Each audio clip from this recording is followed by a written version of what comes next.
when it comes to public transport, I support my brothers in the taxi industry hustle. I support them. That's a black man working hard. This is beautiful. But god damn it, every morning on your way to work or to school, you have to get there in a bad mood. Somebody didn't pay, so you all have to stop and get off. Or it broke down, so you all have to stop and get off.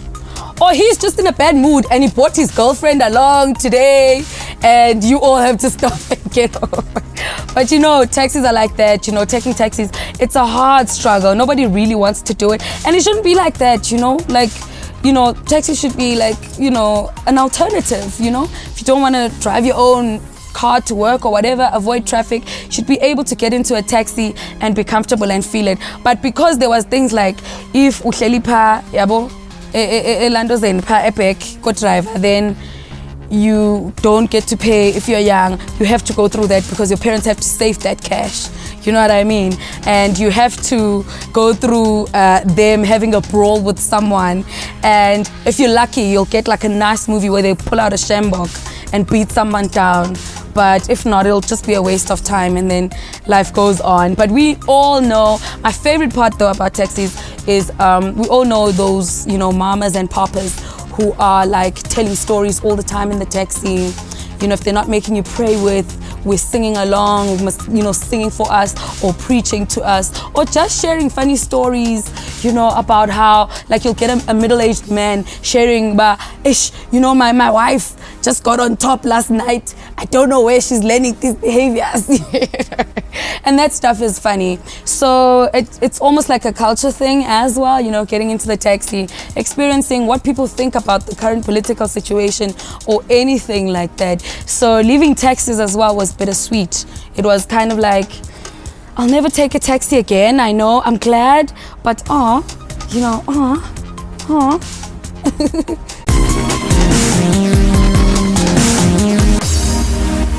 owned the tape deck.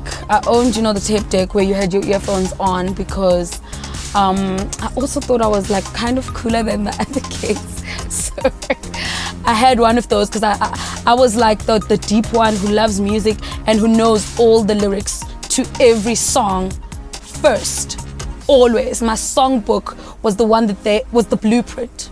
This was my songbook. It was the blueprint for everyone else. So I owned a tape deck. I rewinded, but I used a pencil and cassette. I was on that movement. I was there next to my radio when the DJ would be talking, and right now we on it, Tupac, Dear Mama, and then Tupac, Dear Mama comes on, record, fast. And then Tupac, Dear Mama, plays. And then the DJ comes on, Dear Mama. And then you're like, he's messing up my recording. Halfway through the song, he talks again and he says, say it to your mama, say it to your mama. And then you're like, snap. But I got what I could, But everyone accepted, though, that there was these little radio voiceovers. I know some DJs who still do that, just still like,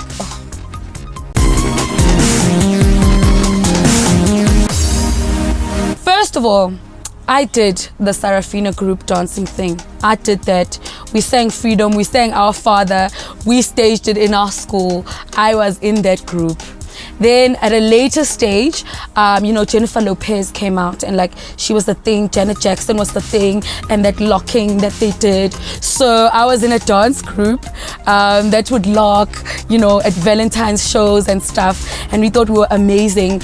And then Mary came out with the gospel and Kirk Franklin, and we did the gospel songs. I was a church girl, so I was in the Christian council, and we made a dance group there because we wanted to dance for the Lord and for nothing else. I was such a good girl. It's actually hurting me to think about it.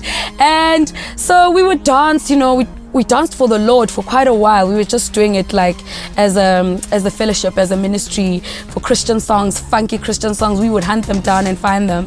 And then later on, Destiny's Child was driving us crazy. So I started a group with my girlfriends. We were like Destiny's Wild, like Destiny's Child, but just wild. I wasn't Beyonce, by the way. I've still got beef with that, but I'll survive. I had fun. I had lots and lots of fun. I must say, I loved my books and everything, but man, music was just always like a sound. I always had a soundtrack to every stage of my life. I had a soundtrack.